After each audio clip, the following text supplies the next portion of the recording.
Bonjour à toutes et à tous. Pour ceux qui nous rejoignent, je vous laisse le temps de vous installer parce que je sais que la queue est longue dehors et que vous faites l'objet d'un tri très scrupuleux, d'une surveillance très précise. Donc vous allez continuer à arriver pendant que nous parlons. Donc ça me laisse le temps de présenter ce troisième débat pour ceux qui n'étaient pas là ce matin. Le troisième débat qu'on a choisi d'intituler « Qu'est-ce qu'être français ?» L'interrogation qui est la nôtre aujourd'hui, puisque finalement avec la question de la déchéance de la nationalité, se pose la question de savoir la valeur que l'on accorde à cette nationalité. En clair, est-ce que la nationalité française serait synonyme d'une identité française? Donc, interroger la distinction entre nationalité et identité. Et puis, si une nationalité peut être déchue, est-ce que ça veut dire que celle-ci serait un droit ou un privilège dont certaines personnes se verraient retirées, qui serait retiré à certaines personnes? Sophie Guérard de la Tour, je le disais, est-ce que lorsqu'une nationalité dite française, on va voir ce qu'on entend derrière ce terme français, peut être déchue, est-ce que ça veut dire que celle-ci serait un droit ou davantage un privilège? Alors, la difficulté que pose ce projet de déchéance de la nationalité, c'est qu'il tend à entrer en tension avec un des principes fondamentaux de la République, qui est un des traits essentiels de l'identité française, à savoir l'égalité de tous devant la loi, un article fondamental, premier article de notre Constitution, sans distinction de race, de religion et d'origine. Or, à partir du moment où on déchoit de sa nationalité un binational, cela veut dire qu'on inscrit dans le droit le fait de tenir compte de l'origine de cette personne.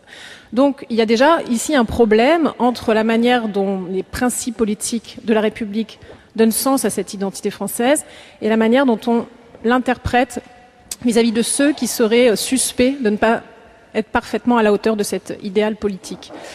Première tension, et qui pose aussi, de manière peut-être plus générale, un problème relatif à la manière dont on pense la question de l'identité en rapport à l'intégration. C'est-à-dire que être français, c'est avoir intégré en soi, intériorisé une identité qui est bien évidemment individuelle, mais qui correspond aussi à un cadre collectif, une identité collective.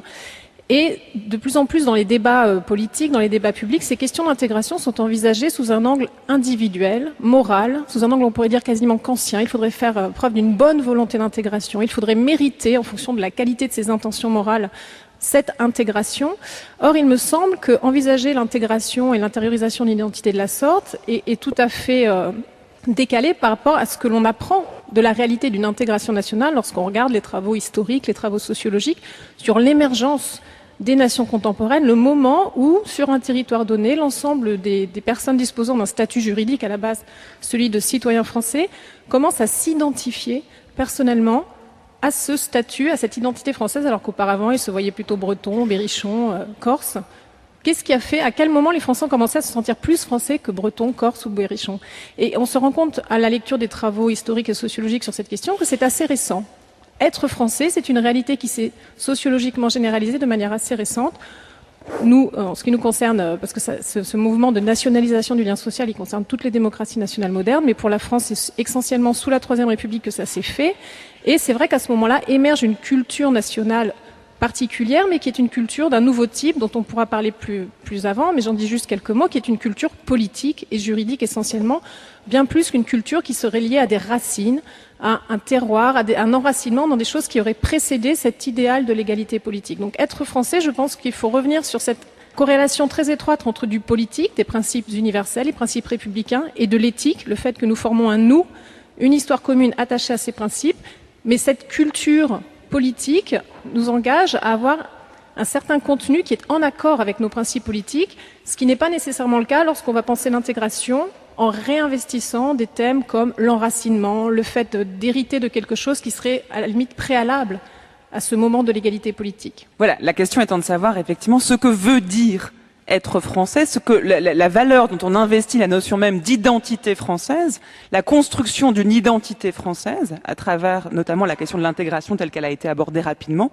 ne peut pas se faire sans une référence culturelle et notamment, disons, celle d'une image même, de la représentation dans l'image de ce qu'est être français. Sophie Guérard de la Tour. Alors, pour rebondir sur les deux interventions précédentes, je dirais que l'être français a été abordé par le haut.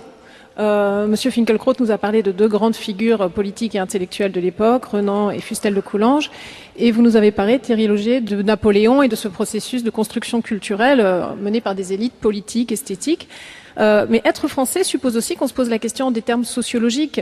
À partir de quand des individus finissent par se sentir dans leur ensemble, je parle de tous les Français ordinaires et pas uniquement des élites. Bien sûr que la France existe depuis très longtemps, bien sûr que la réalité politique et culturelle de la France est une histoire séculaire, mais les travaux historiques sur la construction nationale, le processus de construction nationale qui se sont développés vers la fin des années 80, ont montré que ce sentiment d'appartenir à une nation est vraiment lié à un processus assez récent, vers la fin du 19e siècle essentiellement, où là, sociologiquement, le lien social se nationalise.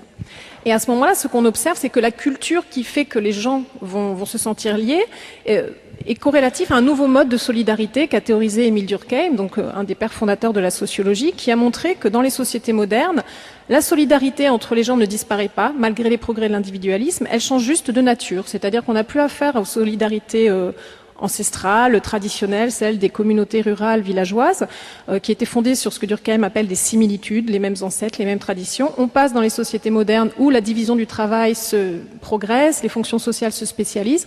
On passe à une solidarité qu'il appelle organique, c'est-à-dire où les individus sont sommés de devenir de plus en plus différents parce que la spécialisation des fonctions sociales les oblige à l'être, et où la solidarité ne va plus reposer sur les réseaux locaux, mais au contraire sur cette nouvelle instance qu'est l'État, qui va devenir, comme le dit Durkheim, le ministre du culte de l'individu, parce qu'il faudra protéger les individus, leur capacité à s'émanciper des anciennes tutelles, en leur accordant des droits. Et donc c'est là qu'une nouvelle forme de solidarité émerge, une solidarité fondée sur le partage des mêmes droits politiques, civils, politiques et sociaux, surtout. L'historien de l'immigration Gérard Marial a bien montré que ce qui a intégré les classes populaires au régime républicain sous la Troisième, c'était essentiellement le passage d'une république bourgeoise à une république sociale, où d'un seul coup, ça fait sens d'être français parce que l'État vous protège. Vous protège du chômage, vous protège de la maladie, vous protège de la vieillesse. Donc c'est un nouveau système de solidarité qui fait que progressivement, sans nécessairement qu'on s'en rende compte, parce qu'on parle d'identité, mais l'identité renvoie aussi à des aspects culturels qui ne sont pas nécessairement conscients, progressivement, les gens intériorisent cette nouvelle identité collective qu'est l'identité nationale. Est-ce que ça veut dire que l'identité nationale française, selon vous, est davantage affaire de liens culturels, juridiques et disons, oui, c'est ça, culturel et juridique, que davantage qu'elle ne relèverait d'un passé, d'une histoire, d'une mémoire collective? Alors, bien évidemment, l'émergence d'une nouvelle forme de solidarité n'évacue pas la question de la mémoire collective, c'est juste que celle-ci va changer de fonctionnement, c'est-à-dire que la mémoire, d'un seul coup, sera en partie produite, comme ça a été très bien montré, par les instances centrales, par l'État, et progressivement, c'est par l'école, c'est par les commémorations officielles, c'est par tout ce que la sphère publique met en œuvre qu'un nouveau symbolisme social commence à être partagé par les Français. Et là, la question qui se pose sur le rapport à la diversité, ce qui est très intéressant, c'est qu'on observe sous la Troisième République un moment d'assimilation culturelle très fort qu'on a observé avec l'homogénéisation linguistique du pays. C'est l'époque où les instituteurs de la Troisième luttent contre l'usage des patois afin que les jeunes Français commencent à parler un langage commun pour être citoyens d'une même communauté. Mais en même temps, au moment où on lamine les langues régionales, on commence à chanter la valeur, à faire l'éloge de la diversité des terroirs, qui sont en fait folklorisés et qui sont utilisés politiquement pour justement tenter de montrer cette image de la France qui arrive à tenir en son sein cette diversité de culture. Donc c'est intéressant ce double mouvement assimilation-reconnaissance de la diversité, dans la mesure où ce qu'on voit, c'est que l'État central décide un petit peu de la place à donner dans ce symbolisme national aux différentes cultures. Et la question qui se pose maintenant, quand on observe la diversité qui n'a cessé d'augmenter de la population française, le fait que l'immigration ait contribué à cette diversité, une immigration qui d'abord est européenne, qui ensuite est postcoloniale, que devient justement la symbolique sociale nationale face à cette diversité? Est-ce que cette diversité apparaît autant que les terroirs français ont réussi à l'être? Est-ce que la diversité postcoloniale, est-ce que la diversité de l'immigration apparaît autant que les terroirs ont réussi à apparaître dans l'imaginaire national? C'est une question que je soulève. Eh ben, peut-être que c'est le sens même de l'identité française ou identité culturelle française qui pose problème. Peut-être qu'il n'y a pas une définition unifiée à proposer. Mais alors, que mettons derrière ce terme même de français? Quand on dit qu'est-ce qu'être français, il faut bien qu'il y ait des référents communs, sinon le terme n'a plus de sens. Alors, ce qui me semble important, c'est de ne pas mettre en opposition le vécu, l'expérience personnelle et la dimension politique de l'identité nationale. Nous sommes traversés par cette identité collective qui a des origines, comme je l'ai dit, politiques et juridiques. Elle nous touche dans notre vécu, donc c'est quelque chose, je veux dire, le simple fait, je parlais de la langue et de l'homogénéisation linguistique de la France tout à l'heure, nous pensons dans notre tête en français, donc l'identité nationale française nous traverse intimement. Par la langue, Par la langue, déjà. Alors, pas nécessairement la langue de la haute culture, parce que tout le monde n'a pas eu accès à la haute littérature, et pourtant, beaucoup de gens parlent français, pas forcément un très bon français. C'est pour ça que c'est parfois assez amusant quand on entend parler des tests de citoyenneté qui essayent de mesurer le mérite que vous auriez à être naturalisé ou devenir français en vous faisant faire un test linguistique.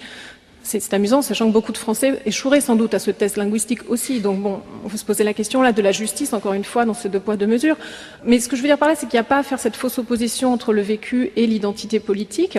Plutôt se poser la question justement de ceux qui, parce que leur parcours personnel n'est pas nécessairement représenté dans la symbolique nationale, ont peine à trouver leur place dans cette identité française. C'est-à-dire qu'ils se retrouvent dans une situation, on pourrait reprendre l'expression de Julius Dubois, qui avait travaillé sur le cas des Afro-Américains et qui utilisait cette expression de moi clivé pour définir leur perception identitaire. Ils sont clivés parce qu'ils se sentent à la fois américains, mais à la fois ils se sentent bien qu'en tant qu'Afro-Américains, ils ne sont pas des Américains comme les autres. Et il me semble que ça peut être la situation dans laquelle se retrouvent beaucoup de personnes minoritaires en France, dans la mesure où la symbolique nationale reste quand même partiale, exclusive. L'historien Gérard Noiriel a parlé de non-lieu de mémoire pour l'immigration en France, en montrant que nous n'avions pas, comme dans d'autres grands pays d'immigration, de lieu de mémoire pour honorer ce passé-là, pour honorer tout l'apport économique, démographique, culturel, humain que l'immigration a apporté à la France, et que nous restons dans cette idée que la France existait avant que l'immigration arrive en masse, alors que nous sommes de fait un grand pays d'immigration. Nous sommes restés dans cette idée que les immigrés se sont fondus dans le creuset français sans substantiellement nécessairement le transformer. Donc, pour toutes les personnes qui ne se retrouvent pas dans cet imaginaire national, il y a un problème de clivage identitaire, du fait qu'on est français, on peut se sentir français, mais on peut sentir aussi dans le regard d'une certaine majorité que l'on n'est pas complètement français. C'est ce qu'a bien mis en évidence les enquêtes de l'INED, Trajectoire et Origine, qui montrent que beaucoup de Français qui font partie de ce qu'on appelle les minorités visibles, ne se sentent pas reconnus comme français et que ça pose un réel problème de décalage entre leur identité personnelle et l'identité sociale. Qu'est-ce que ça veut dire, se sentir reconnu comme français? Qu'est-ce qu'on y met dans cette affirmation-là, ce constat? Qu'on vous traite à égalité et qu'on vous considère... C'est la notion d'égalité, c'est qu'on se sent pas à égalité, mais quoi, juridique? Culturel, comment on définit? Je veux dire, être français, c'est être républicain, c'est donc être attaché à cette valeur de l'égalité, au fait que pour les républicains, il y a vraiment cette idée que c'est important pour nos relations politiques. Enfin, les républicains ont cette vision intersubjective de la relation politique selon laquelle nous devons pouvoir regarder l'autre en face sans nous soumettre à sa volonté. C'est une idée que nous héritons de Rousseau, cette idée que vraiment nous devons pouvoir être à égalité. À partir du moment où vous avez des symboles, des normes culturelles qui font que certaines personnes sont considérées comme des citoyens de seconde classe parce qu'ils ne sont pas pleinement français, une norme culturelle très largement répandue en France et considère que les personnes de couleur ne sont pas pleinement françaises. Alors évidemment, quand quelqu'un comme Nadine Morano le dit haut et fort, ça fait hurler tout le monde, mais si vous creusez un peu, beaucoup de gens auront cette idée que dans un quartier, si de plus en plus de personnes de couleur s'installent, ils ne se sentent plus chez eux. Quand on dit ça, c'est qu'on a intériorisé une norme de francité qui est associée à l'idée de blancheur et ce qui est absolument contraire. Donc ça, c'est lié à des normes culturelles. Je vois votre voisin de droite secouer la tête. Tout à fait, mais je veux dire, l'idée que je veux faire passer, c'est que si l'identité nationale est une identité à la fois culturelle et politique, les principes politiques qui la fondent doivent nous amener à accepter que l'égalité politique est au cœur de notre identité nationale, doit nous amener à revoir en profondeur certaines normes culturelles qui nous paraissent évidentes parce que, pour des raisons historiques, pour des raisons d'habitude, de routine sociale, nous considérons qu'être français, c'est globalement être comme ci ou comme ça. Et vous l'avez dit vous-même, être français, c'est être républicain et accorder de l'importance à la valeur de l'égalité. Oui, mais ça a des effets culturels et ça a des effets pour le vécu personnel, justement. Et pour compléter ce que vous venez de dire, j'ajouterais qu'il ne faut certainement pas croire que l'école pourra résoudre tous les maux de la société française à l'heure actuelle et que l'identité française, comme je le disais tout à l'heure, passe essentiellement aussi par l'égalité juridique et politique et qu'à ce titre, au-delà de la révision et de la pluralisation de notre symbolique nationale, ce qu'il convient aussi d'affronter, c'est ces problèmes d'inégalité, d'injustice. Je veux dire, si la justice, comme le disait Durkheim, est la dernière foi commune des peuples modernes, c'est aussi le déni de justice, le sentiment d'injustice quand on ne se sent pas reconnu, quand on se sent discriminé, et il y a suffisamment de faits quand même qui l'attestent, c'est ce déni de justice qui peut aussi expliquer qu'il y ait des phénomènes de marginalisation sociale, de ghettoisation, qui font que tous les maux qu'observent les professeurs dans certains quartiers difficiles ont des racines sociales profondes qui tiennent peut-être justement au fait que le régime républicain n'est pas à la hauteur de ses promesses. Durkheim le disait bien, je veux dire, cette solidarité organique, elle doit garantir aux individus la possibilité d'exprimer, il disait en ces termes, la force sociale qui est en eux, c'est-à-dire leur autonomie, leur personnalité, et il ne faut pas que des anciens préjugés relatifs à l'ancienne forme de solidarité, mécanique par similitude, donc des préjugés qui les ramèneraient à leurs origines, les empêchent de bénéficier de l'accès à la place qui devrait être légitimement la leur dans ce nouveau corps social. Donc tout ce qui empêche l'égalité des chances, toutes les formes de discrimination, de préjugés qui empêchent l'égalité des chances de se réaliser, sont des choses qui minent, comme le disait Durkheim, l'âme de la nation. Et c'est, à mon avis, ces injustices, quand elles ne sont pas réglées politiquement, qui vont générer des pathologies sociales.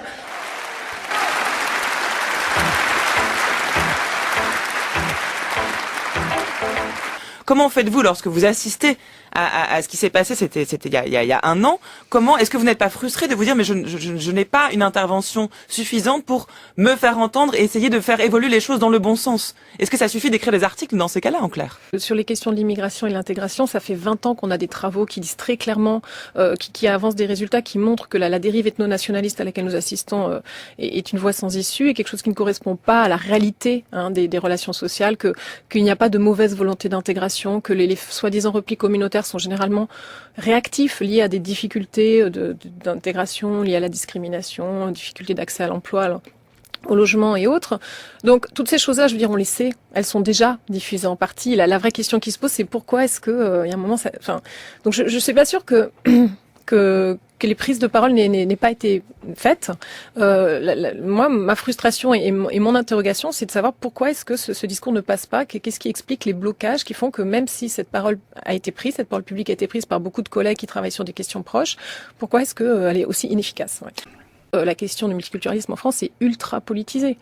Elle est ultra instrumentalisée par les partis ethno-nationalistes et on le voit bien à l'heure actuelle dans le glissement des catégories. Le fait que le Front National s'appelle les Patriotes, que l'ex-UMP ait décidé de se rebaptiser les Républicains, alors que ce sont des notions clés de la tradition républicaine française, et il donne à ces étiquettes politiques un sens complètement contraire à l'idéal républicain, qui est de dire que nous sommes tous égaux en dépit de nos origines, de nos différences.